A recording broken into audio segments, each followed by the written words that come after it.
Assalamualaikum warahmatullahi wabarakatuh. Selamat malam semuanya teman-teman. Selamat datang kembali di channel kesayangan kita, channel Ilo Ekstrim. Dan di malam hari ini semoga seluruh teman-teman dimanapun teman-teman berada selalu dalam keadaan sehat walafiat tanpa kekurangan satu apapun. Amin amin ya robbal alamin. Pada malam hari ini kita akan membawakan satu kisah dari penulis favorit kita semua, yaitu Mas Untung Prasetyo. Kisah yang cukup apik ya.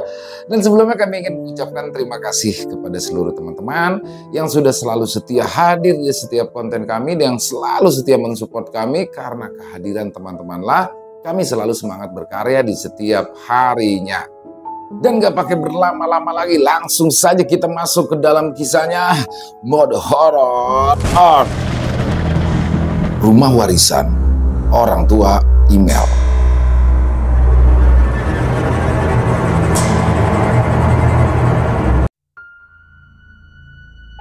Sebuah rumah tua yang ada di kawasan perumahan di daerah Jakarta Selatan menyimpan berbagai kisah mistisnya tersendiri.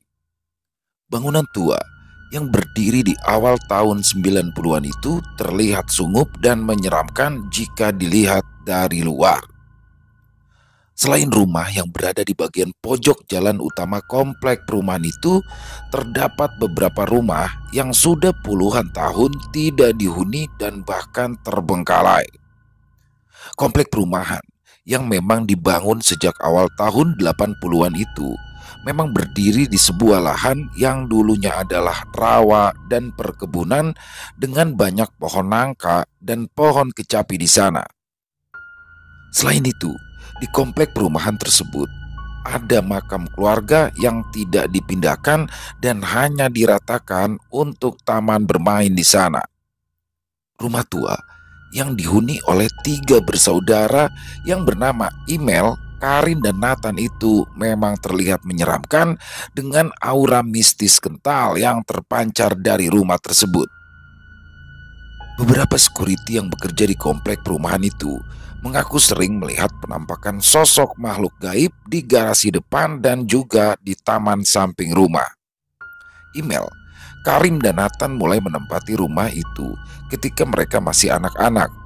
Email di usia 7 tahun, Karin di usia 5 tahun, dan Nathan masih berusia 3 tahun kala itu.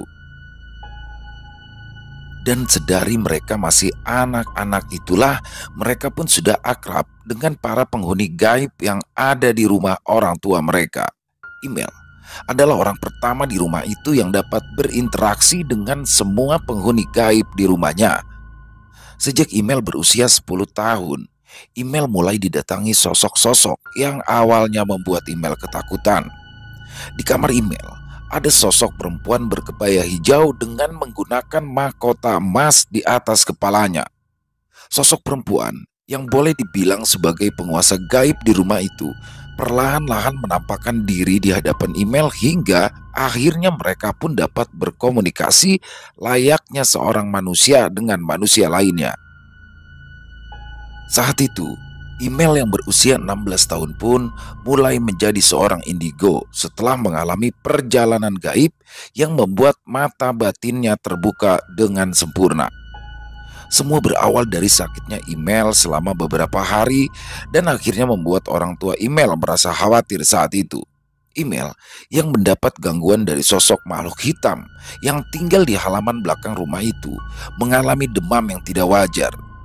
Tubuh Email akan mengalami demam tinggi menjelang maghrib dan akan menghilang dengan sendirinya ketika azan Isya selesai berkumandang.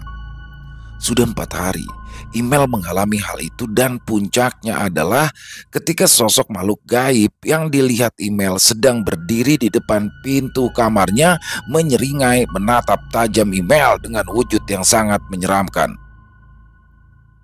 Sosok makhluk besar dan berbulu hitam itu memiliki barisan gigi tajam dan juga taring yang sangat panjang. Dengan kedua mata merah menyala, makhluk tersebut berhasil membuat tubuh Email gemetar ketakutan. Keringat dingin yang mengucur membasahi tubuh Email seolah membuat sosok makhluk gaib yang menyeramkan itu pun semakin senang. Dan ketika sosok tersebut mulai mendekat ke arah email, muncullah sosok perempuan cantik berkebaya hijau yang terlihat berdiri mengambang di samping tubuh email yang masih bergetar itu. Sosok perempuan cantik itu menatap tajam sosok makhluk yang menyeramkan, dan ketika sosok perempuan cantik itu menunjuk ke arah sosok makhluk menyeramkan itu, makhluk bertubuh besar itu pun langsung terhempas ke arah luar sambil terus menggeram. Menyaksikan kejadian aneh itu, email pun akhirnya mulai kehilangan kesadarannya di dalam kamarnya seorang diri. Dan ketika email mulai masuk ke dalam alam bawah sadarnya, disitulah email pun bertemu dengan sosok perempuan berkebaya hijau yang bernama Nyi Kanti. Di alam bawah sadarnya, email merasakan sebuah mimpi yang terlihat sangat nyata. Karena email masih ingat betul bahwa dia baru saja didatangi oleh sosok makhluk berbulu hitam yang biasa disebut dengan genderuwo. Disitulah email dan Nyai Kanti mulai berinteraksi, dan di situ juga rasa takut yang dialami email pun perlahan menghilang. Nyai Kanti yang sudah memperkenalkan diri dan mengatakan bahwa ia tak bermaksud mengganggu email pun mulai menceritakan kisah hidupnya dulu. Pada zaman penjajahan Belanda, menurut cerita dari Nyai Kanti, dia adalah seorang wanita yang ikut membantu para pejuang kemerdekaan di tanah Betawi. Saat itu, Nyai Kanti yang merupakan seorang penari tradisional yang menghibur para petinggi pemerintahan Belanda selalu memberikan informasi-informasi penting kepada para pemuda yang memperjuangkan kemerdekaan bangsa ini tentang langkah-langkah ataupun rencana yang akan ditempuh oleh pemerintah Belanda kala itu. Tapi nasib sial yang tidak tercantum dalam penanggalan pun mendatangi Nyai Kanti yang saat itu sedang bersama para pejuang kemerdekaan bangsa ini. Keberadaan Nyai Kanti pun diketahui oleh teman seprofesinya yang merasa iri dengan kecantikan serta keluasan Nyai Kanti. Ketika Nyai Kanti mulai menari dan menghibur para petinggi pemerintahan Belanda, teman Nyai Kanti yang bernama Antani melaporkan keberadaan Nyai Kanti yang saat itu sedang bersama orang-orang yang memang sedang diburu oleh pemerintah Belanda. Setelah mendapatkan panggilan untuk menari di rumah seorang menir Belanda itulah, Nyai Kanti diruda paksa lalu dibunuh dengan cara digantung di gapura sebuah rumah yang ditempati oleh menir Belanda itu. Dan sejak hari itulah arwah Nyai Kanti berada di sekitaran rumah menir Belanda itu, yang akhirnya kini menjadi rumah yang ditempati oleh keluarga email.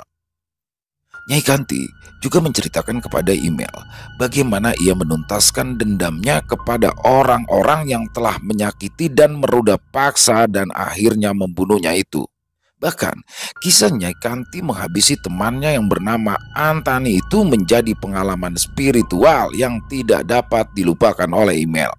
Email bukan hanya mendapatkan cerita saja dari Nyai Kanti, tapi email juga dibawa ke masa di mana Nyai Kanti mendapatkan penyiksaan kejam dari manusia-manusia biadab yang telah menghabisi nyawanya itu.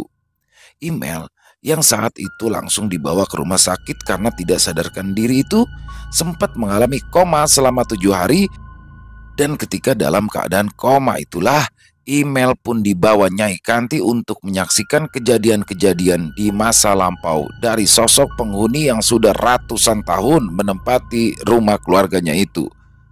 Pandangan email yang buram perlahan menjadi terang, dan saat itu ia pun merasa berada di tempat sunyi dengan kicau burung dan hewan-hewan kecil yang terdengar dari arah pohon kelapa.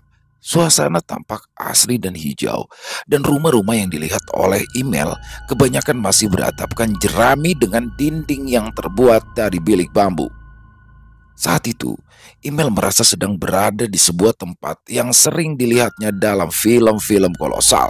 Semua tampak indah dan semuanya tampak tenang. Hingga datanglah rombongan pasukan Belanda yang pada hari itu sedang memungut pajak dari warga setempat.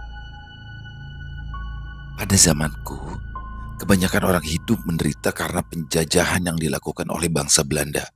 Coba lihat itu.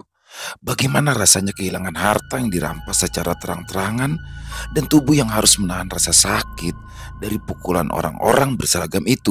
ujar Nyai Kanti yang membuat mata email berkaca-kaca. Tapi zamanmu kini sudah berbeda, nak. Semua terasa damai tanpa adanya rasa takut yang datang menghantui di setiap harinya.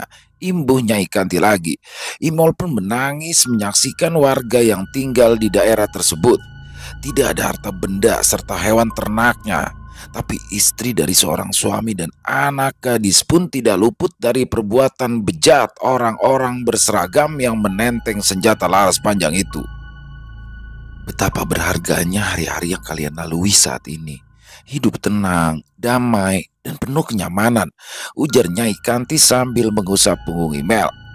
Tidak beberapa lama kemudian, tempat email berdiri pun kini berubah dalam hanya waktu singkat. Kini, email berada di tempat ramai dan melihat pertunjukan tari tradisional yang sedang dimainkan oleh 3 orang penari dan rombongan panjak atau pemain alat musik tradisional tersebut. Email sangat kagum menyaksikan kecantikan dari Nyai Kanti yang terlihat sangat menawan dan berbeda dengan 2 penari lainnya. Aku itu bukan orang baik, nak. Tapi itu semua aku lakukan untuk mendapatkan informasi dari para petinggi bangsa asing itu yang akan membawaku ke kantor tempat mereka bekerja. Aku banyak memberikan informasi kepada para pejuang kemerdekaan bangsa ini tentang jumlah pasukan, persediaan peralatan tempur, hingga jumlah pasukan mereka.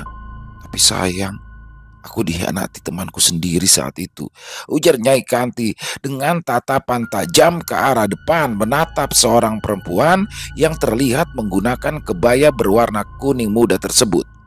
Suasana pun seketika berubah kembali, dan saat itulah email merasakan hatinya yang sakit bagai tersayat belati ketika menyaksikan penyiksaan yang dilakukan antek-antek penjajah terhadap sosok Nyai Kanti.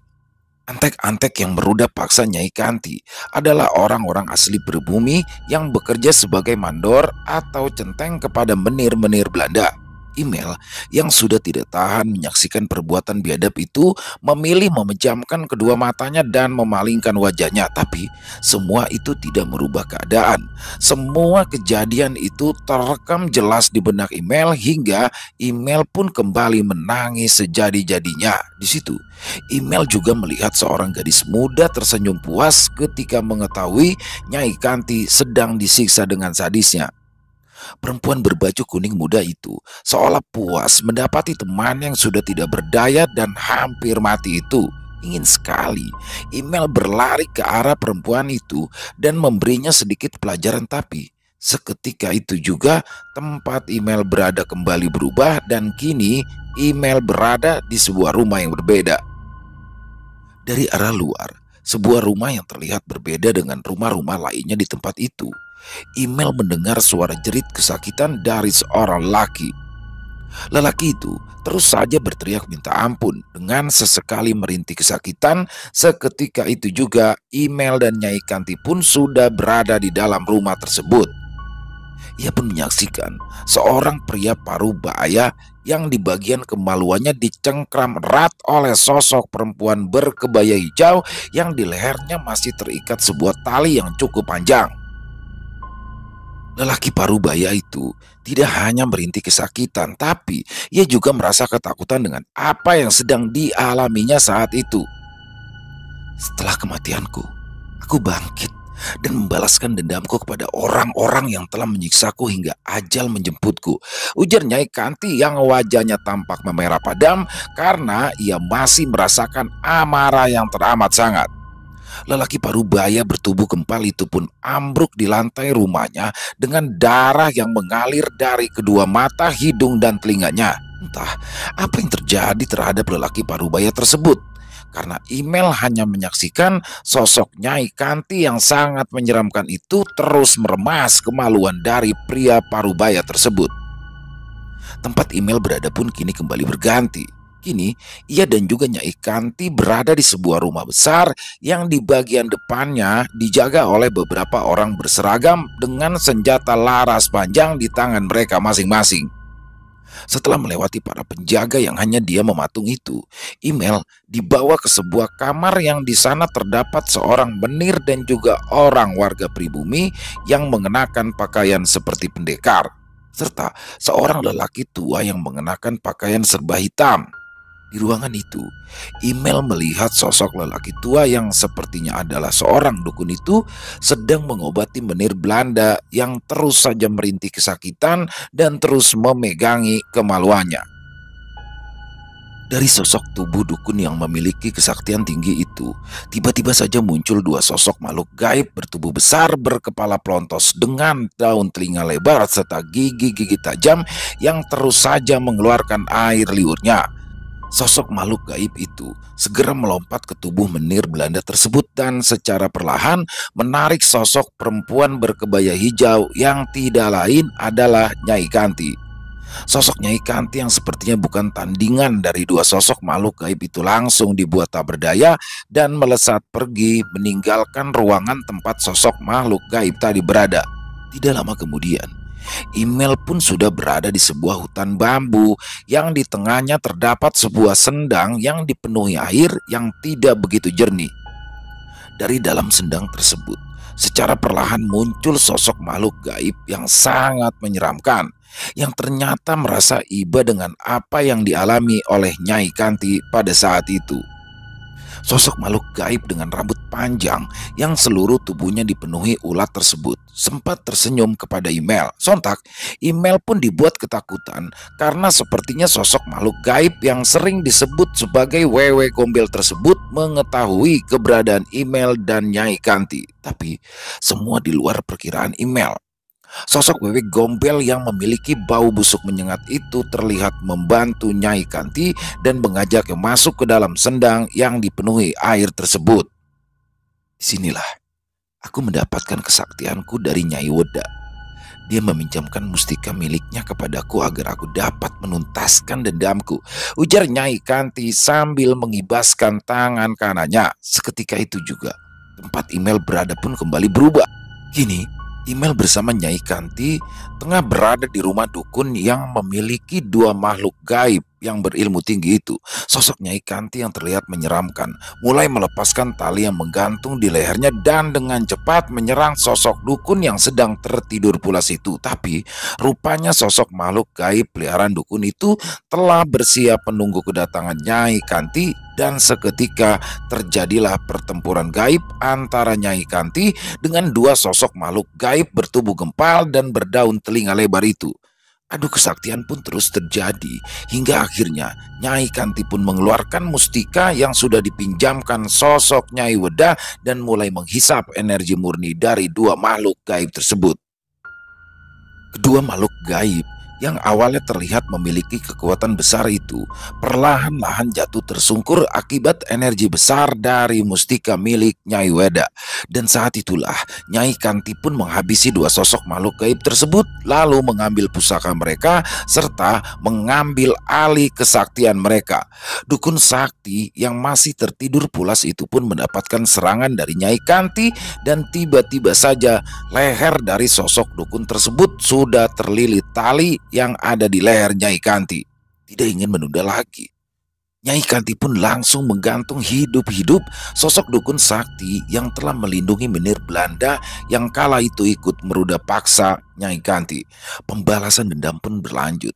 Tuan Menir dan 5 orang lainnya pun berhasil dihabisi oleh Nyai Kanti.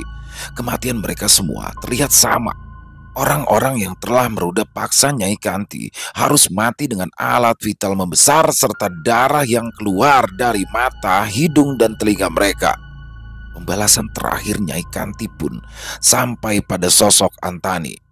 Awalnya, Antani yang terus ditampaki sosok Nyai Kanti yang terlihat sangat menyeramkan hingga secara perlahan Antani mengalami gangguan jiwa. Dan puncaknya adalah ketika Nyai Kanti merasuki tubuh Antani dan Antani pun dibiarkan mendapati kesadaran walau dia tidak dapat lagi mengontrol gerak tubuhnya.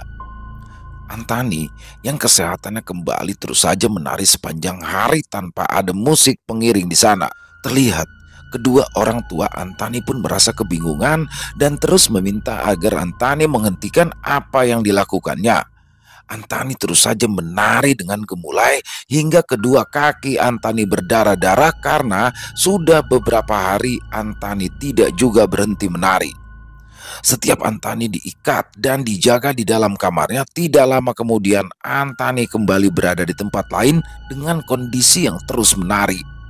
Dan akhir dari hidup Antani pun yang mengenaskan itu membuat keluarganya pun bertanya-tanya tentang apa yang terjadi terhadap gadis cantik yang terkenal sebagai penari ternama itu.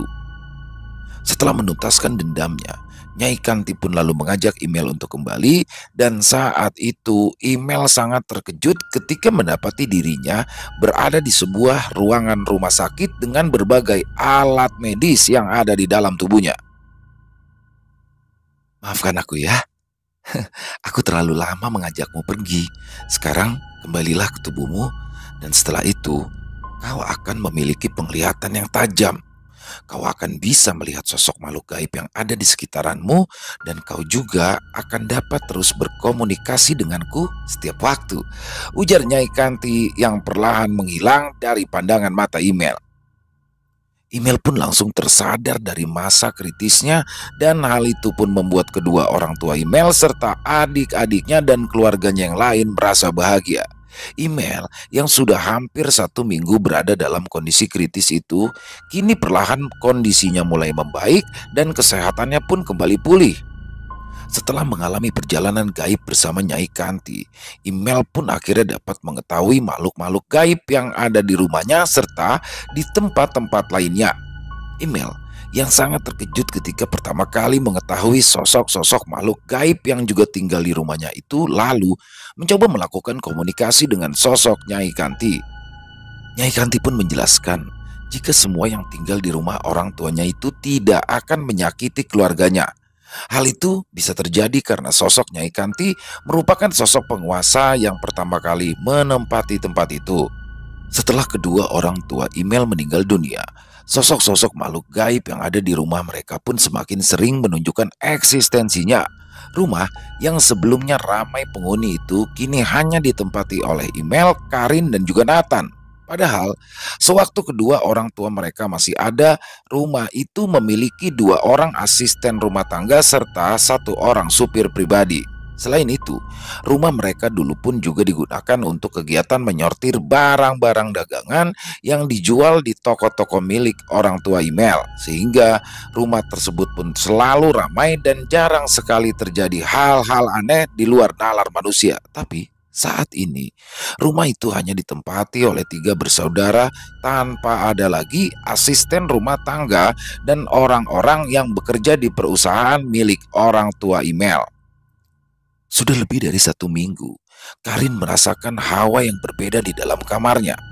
Karin merasa tidak nyaman dengan suasana kamarnya sendiri karena menurut Karin, kamarnya itu seolah menjadi lembab, terasa panas dan juga membuat Karin merinding ketika malam hari tiba. Karin pun lalu memberitahu kakaknya dan meminta Email untuk mencari tahu apa yang membuat kamarnya tiba-tiba saja menjadi tidak nyaman. Email yang mata batinnya telah terbuka pun lalu mengatakan kepada adiknya jika sosok makhluk gaib yang ada di dalam kamarnya itu hanya ingin menunjukkan eksistensinya dan tidak berniat untuk mengganggu Karin. Tapi tentu saja Karin merasa tidak nyaman dan takut jika ternyata ada sosok makhluk gaib yang juga ikut menghuni kamarnya itu. Usir aja lah kak, gue takut lah, gila aja kalau gue harus tinggal sekamar dengan hantu, ujar Karin yang sudah seharian itu ada di dalam kamar Email. Ya mau diusir di mana, Rin? Sebelum kita tinggal di sini kan mereka sudah lebih dulu ada di rumah ini. Udah tenang aja sih, dia nggak akan mengganggu kita kok. Dia cuma mau kenalan aja. Balas Email dengan tenang menanggapi keluhan adiknya itu. Kalau mereka udah ada di rumah ini sebelum kita, kenapa harus sekarang mereka sering muncul kak? Waktu bapak ibu masih ada, nggak pernah tuh mereka nunjukin keberadaannya, tanya Karin yang makin merasa penasaran. Soalnya dulu rumah kita itu ramai. Bapak dan ibu juga rajin ibadah. Sholat 5 waktu nggak pernah mereka tinggalkan. Bahkan almarhum bapak kan juga selalu sholat malam di rumah ini. Belum lagi ibu yang juga sering baca Al-Quran di rumah ini. Tapi sekarang mana? Jangankan ngaji atau membaca Al-Quran, kita aja sholat bolong-bolong, Rin, jawab Email menjelaskan. Makanya lu itu yang rajin ibadah, Biar gak gampang takut, Ibu email lagi mendengar percakapannya yang terjadi antara kedua kakak perempuannya itu. Nathan yang baru saja pulang dari kuliahnya pun langsung menghampiri kamar email. Nathan yang sekilas mendengar bahwa email dan Karin sedang membicarakan sosok-sosok makhluk gaib yang ada di rumah mereka pun akhirnya juga ikut menceritakan tentang apa yang sudah dialaminya beberapa bulan terakhir semenjak meninggal dunianya kedua orang tua mereka. Kamar gue juga jadi serem tau nggak? Masa tiap malam gue denger ada orang teriak-teriak? Ujar Nathan yang langsung ikut bergabung dalam obrolan hangat itu. Teriak-teriak gimana dek? Tanya email penasaran.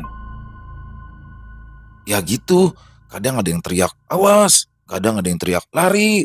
Kadang gue denger beberapa orang lagi ngobrol bisik-bisik gitu deh, jawab Nathan menjelaskan. Ya emang rumah kita ini banyak penghuninya. Mereka ada sebelum kita tinggal di sini, bahkan mungkin sebelum rumah ini dibangun. Balas email menjelaskan. Gue mau cari kos-kosan aja lah. Lama-lama gue nggak nyaman di sini. Ujar Nathan yang membuat email terkejut. Gila lu. Nanti kalau om sama tante tahu gimana? Terus kalau Bude sama Pade tanya gue mau jawab apa? Kan pasti mereka akan pikir kita lagi ada masalah kalau sampai lu tinggal di kos-kosan. Serga email dan Karin dengan wajah marahnya. Ya makanya lu suruh pergi aja dong kak, biar nyaman kayak dulu lagi sambung Nathan yang membuat Karin mengerlingkan mata kanannya ke arah adik bungsunya itu. Ya gue setuju, lagian lu kan anak indigo, pasti lu bisa lah minta mereka pada pergi dari rumah ini, sahut Karin sambil tersenyum kepada kakak tertuanya itu. Makanya kalian tuh tingkatin ibadahnya, sholat jangan ditinggalin, ngaji, baca Quran, kirimin doa tuh buat bapak ibu, itu lebih utama. Dan mereka tidak akan mengganggu kita kalau iman kita kuat, tegas email menjelaskan kepada kedua adiknya itu. Setelah semua terdiam dan menghentikan obrolan itu, email Karin dan Nathan pun mendengar suara benda yang bergeser dengan sendirinya dari arah kamar Karin. Karin yang terkejut pun segera merapatkan tubuhnya ke samping tubuh email yang terlihat mengedarkan pandangannya ke sekeliling kamarnya. Suara itu dari kamar gue tuh kak, ujar Karin yang mulai merasa ketakutan. Ya udah, ayo kita lihat sosok yang ada di kamar lo lagi ngapain. Balas email yang langsung berdiri dan berjalan keluar kamarnya. Setelah mereka bertiga sampai di depan kamar Karin, email pun meminta Karin untuk membuka pintu kamarnya. Karin yang sudah mulai ketakutan pun hanya menggelengkan kepala sambil bersembunyi di belakang tubuh besar Nathan. Lu aja deh yang buka, bisik Karin kepada email sambil menggelengkan kepala dan tersenyum. Email yang merasa tergelitik dengan sikap adiknya itu pun lalu mulai membuka kamar milik Karin tersebut. Dan email pun sempat terkejut ketika ia melihat sosok perempuan muda bergaun putih sedang duduk di kursi rias yang ada di depan meja rias milik Karin. Sosok perempuan bergaun putih itu terlihat menyeringai ke arah email Karin dan juga Nathan. Wajah pucat dari sosok perempuan itu sempat membuat email bergidik ngeri. Apalagi bekas guratan di leher sosok makhluk tersebut terlihat menganga dan meneteskan darah. Astagfirullahaladzim, ucap email yang langsung memalingkan wajah. Nathan dan Karin pun segera bergerak mundur menjauh dari pintu kamar. Beberapa detik kemudian, Karin dan Nathan pun segera berlari ke arah kamar email dan langsung membaringkan tubuh mereka di atas tempat tidur kakak pertama mereka itu. Dia kabur. Emang lu pada ngeliat apaan sih Rin? Tanya email yang segera menyusul kedua adiknya itu. Ya nggak lihat apa-apa sih kak, tapi serem aja sumpah. Pas lu istighfar dan lu buang muka tadi, gue tahu pasti ada sosok makhluk gaib yang lu lihat di kamar gue kan. Balas Karin yang kini kepalanya sudah tertutup oleh selimut tebal milik email tersebut. Kak jujur deh, emang lu ngeliat apaan sih? Tanya Nathan yang penasaran. Ya udah, nanti kalau kakak ceritain malah kalian nambah gak betah lagi di rumah ini, sahut email yang berlalu pergi ke arah dapur rumahnya. Dan entah apa yang terjadi di rumah itu. Ketika email sampai di dapur, email kembali melihat sosok makhluk gaib yang tiba-tiba saja keluar dari kamar kosong yang dulu ditempati asisten rumah tangga yang bekerja di situ. Sosok kakek tua itu tampak ingin mengambil sesuatu yang ada di dekat email. Tapi langkah sosok kakek tua itu pun terhenti ketika tiba-tiba melihat email berdiri dan menatap ke arahnya. Apakah Raden Ayu dapat melihat saya? Tanya kakek tua tersebut yang masih berdiri di depan kamar kosong itu. Iya kek, Kakek siapa ya? Dan kakek mau apa di sini? Tanya email yang merasa biasa dengan penampakan kakek tua itu. Nama saya Karyadi Denayu. Maaf, saya bersama cucu saya tinggal di kamar belakang ini, jawab sang kakek sambil menundukkan kepalanya. Cucu? Mana cucu kakek? Tanya email penasaran. Itu, dia ada di samping Denayu, jawab sosok kakek itu sambil mengarahkan jempol dan tangan kanannya sebagai tanda untuk menunjukkan sosok yang dimaksud. Astagfirullah. Kamu ngapain di atas lemari dapur saya? Ujar email yang sempat terkejut atas penampakan sosok anak kecil berusia sekitar 5 tahunan tersebut. Wajah pucat sosok anak kecil itu pun tiba-tiba saja berubah menyeramkan. Tumbuh 2 taring di sudut bibirnya, dan yang membuat email merasa ngeri adalah lidah dari sosok makhluk gaib berwujud anak kecil itu tiba-tiba saja menjulur panjang hingga hampir mengenai wajah email. Adot, jangan, serga sosok kakek tua yang melihat sosok anak kecil tersebut ingin menyerang email. Sontak, sosok anak kecil itu pun langsung melompat ke arah kakek tua itu dan mendekap erat kakek yang tadi sudah meneriakannya itu. Maaf, maafkan cucu saya Denayu, ucap kakek tua itu sambil mengusap-usap kepala sosok anak kecil tadi. Email yang merasa heran dengan kemunculan 2 sosok makhluk gaib itu pun hanya menganggukkan kepalanya dan segera pergi dari dapur rumahnya itu. Seperti kedua kalinya, email pun kini mulai merasa tidak nyaman dengan kemunculan sosok-sosok makhluk gaib di rumahnya. Email yang telah diberitahu oleh Nyai Kanti jika sosok-sosok yang ada di rumahnya itu tidak akan mengganggu, tetap merasa risih dengan penampakan sosok makhluk gaib tersebut. Dan akhirnya malam itu juga email berinisiatif untuk bertemu dengan sosok-sosok makhluk gaib yang ada di rumah itu dan meminta mereka agar tidak lagi mengganggu kedua adiknya serta orang-orang yang ada di rumah itu. Malam ini kalian tidur di kamar kakak dulu ya, biar kakak tidur di kamar Karin. Kakak mau coba komunikasi dengan sosok-sosok makhluk gaib yang ada di rumah ini, ujar email kepada kedua adiknya.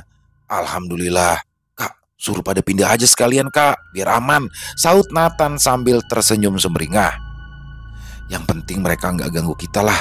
Nggak ganggu itu kan tidak harus mereka pergi dari rumah ini. Yang penting mereka tidak menunjukkan keberadaannya secara langsung maupun tidak langsung, jawab email dengan bijak.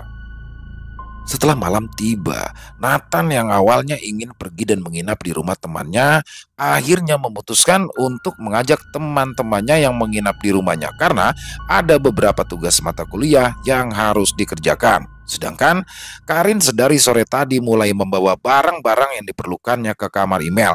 Email sendiri pun berpesan kala itu kepada kedua adiknya. Sebelum masuk dan tidur di kamar Karin, email mengatakan jika subuh email belum bangun, maka mereka harus membangunkan email. Kamar nggak gua kunci ya, tapi jangan coba-coba masuk ke dalam kamar malam ini. Nanti aja kalau azan subuh sudah berkumandang. Kalau gue belum bangun, tolong bangunin gue ya, ujar email kepada Karin dan Nathan. Tidak lama email merebahkan diri di tempat tidur milik Karin itu. Tiba-tiba saja email mencium bau wangi kemenyan dan kembang melati. Setelah itu email merasa wajahnya dibelai lembut oleh sesuatu yang belum dilihatnya. Email yang sudah merasakan kehadiran sosok makhluk tak kasat mata di kamar Karin pun mulai menajamkan mata batinnya. Dan setelah email memejamkan kedua matanya, email terkejut ketika saat itu ia sudah tidak berada lagi di dalam kamar Karin. Astagfirullah, gue di mana nih? Gumam email dalam hatinya. Tidak lama kemudian, email yang merasa seperti berada di tengah hutan dengan banyak pepohonan besar di sekitarnya melihat beberapa orang laki-laki berjalan ke arahnya sambil menyeret paksa seorang perempuan muda. Wajah perempuan muda itu tampak tidak asing lagi di benak email, dan ketika para pemuda bejat itu selesai melakukan perbuatan kejinya, tiba-tiba saja muncul sosok perempuan bergaun putih yang tadi sore dilihatnya di bangku depan meja rias di kamar Karin. Begitulah kematianku yang tragis, Kak. Aku digagahi oleh pemuda bejat yang sedang mabuk itu. Lalu mereka membunuhku dengan cara menjerat leherku dengan kawat panjang hingga leherku hampir putus, ujar sosok perempuan bergaun putih lusuh itu. Lalu kenapa kamu sekarang bisa berada di kamar adik perempuanku? Tanya email penasaran. Disitulah aku terbunuh hingga mayatku membusuk dan menjadi tulang belulang sebelum ditemukan oleh orang yang mencari buah kecapi di tempat ini. Jawab sosok itu dingin. Oh, jadi tempat ini jauh sebelum rumah kami berdiri. Tanya email yang semakin penasaran. Betul, aku yang hendak pergi ke pasar dulu di pagi buta itu harus mati di tempat ini tanpa diketahui oleh keluargaku. Namaku Ratih dan orang tuaku Pandi. Tolong doakan aku ya kak. Aku juga ingin kembali dalam keadaan tenang. Jawab sosok perempuan bergaun putih lusuh yang bernama Rati itu. Baiklah, insya Allah aku akan mengirimkan doa untukmu. Tapi aku minta ya, kamu jangan terlalu menunjukkan keberadaanmu kepada adik-adikku karena mereka masih awam dengan hal-hal gaib. Selain itu, kedua adikku merupakan orang yang penakut. Balas email kepada sosok Rati. Bukankah aku pernah mengatakan hal itu juga, Rati? Kau itu jangan pernah mengganggu siapapun di rumah ini, ujar sosok Nyai Kanti yang tiba-tiba saja berdiri di belakang email. Maafkan aku, Nyai. Aku kesepian dan ingin sekali mendapatkan doa dari orang yang dulu sering membacakan ayat-ayat suci di rumah ini. Jawab sosok Rati sambil menundukkan wajahnya. Orang itu telah kembali kepada sang penciptanya, Rati. Balas Nyai Kanti dengan tatapan tajam ke arah depan. Nanti dulu, apakah yang kalian maksud itu adalah kedua orang tuaku? Tanya email penasaran. Betul nak, semasa hidupnya ibumu itu selalu mengirimkan umul Quran kepada para almarhum dan almarhumah keluarganya. Tidak lupa juga ibumu juga selalu menyebut kami sebagai ahlul gaib yang ada di tempat ini dan mengirimkan doa-doa kepada kami. Balas Nyai Kanti sambil tersenyum. Kau tahu apa yang harus kau lakukan nak? Ibu Nyai Kanti yang sambil memegang tangan email lalu mengajak email kembali lagi ke dalam tubuhnya.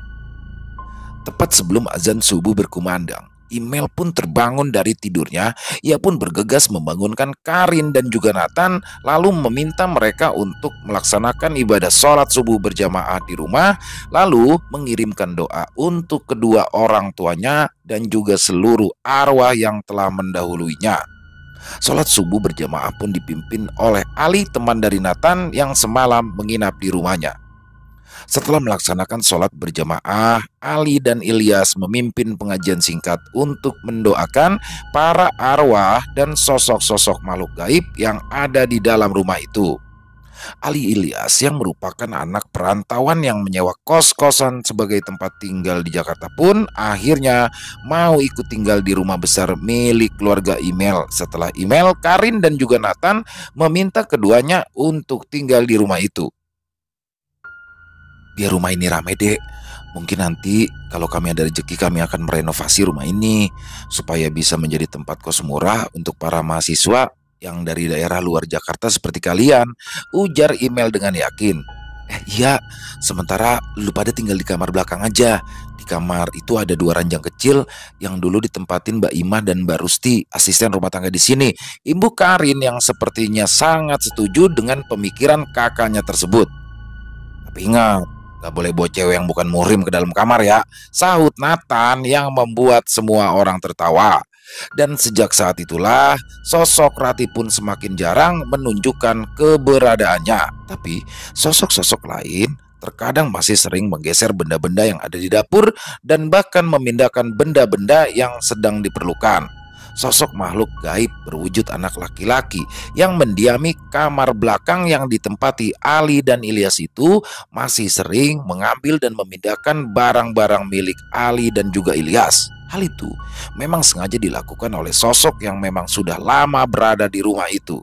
Ali dan Ilyas yang sudah terbiasa dengan hal-hal gaib pun selalu tertawa jika mereka mengalami kejadian aneh di kamar mereka. Ya, Ali dan Ilyas selalu bercerita kepada Nathan tentang sosok-sosok yang ada di rumahnya sambil tertawa. Mereka pun berdua selalu memberitahu Nathan jika ia takut maka sosok makhluk gaib yang ada di sana akan semakin senang dan semakin niat juga untuk mengganggunya.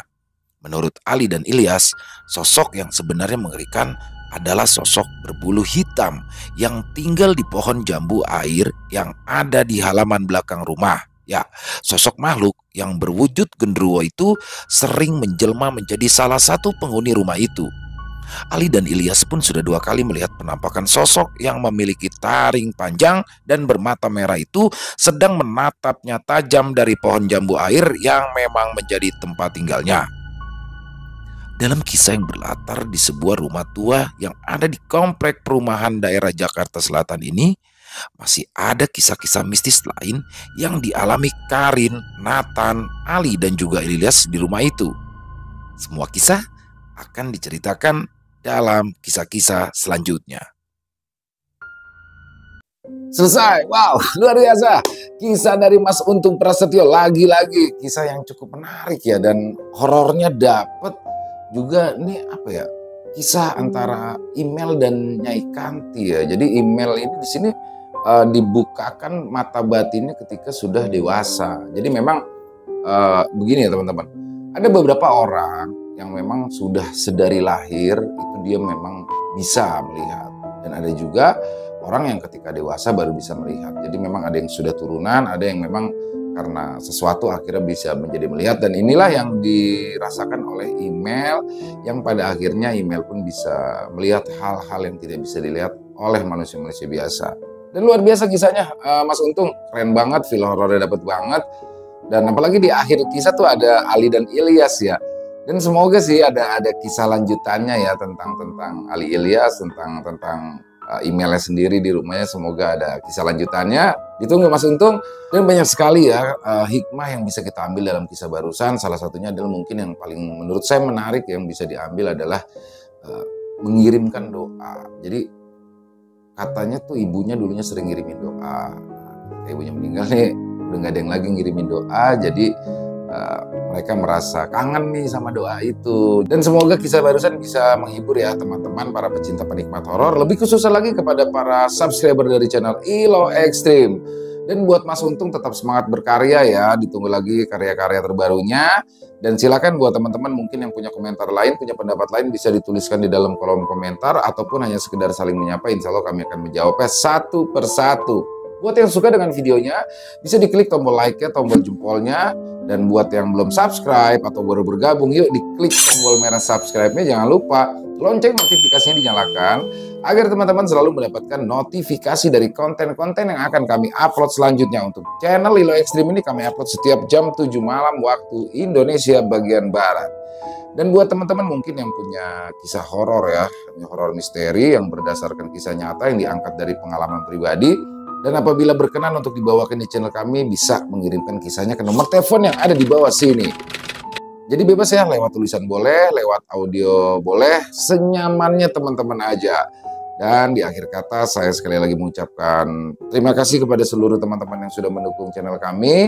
Dan saya juga mengucapkan permohonan maaf apabila mungkin dalam pembawaan kisahnya barusan ada kata-kata saya yang salah, ataupun ada kata-kata saya yang kurang berkenan di hati teman-teman. Saya mohon dibukakan pintu maaf, karena saya hanyalah manusia biasa, tempatnya salah dan dosa. Dan sampai jumpa lagi di konten-konten kami selanjutnya yang pasti tidak kalah ngerinya, yang pasti tidak kalah seram, yang masih bersama saya ILO di channel ILO Extreme. Salam sehat sukses selalu untuk kita semua. Amin amin ya rabbal alamin. Wassalamualaikum warahmatullahi wabarakatuh.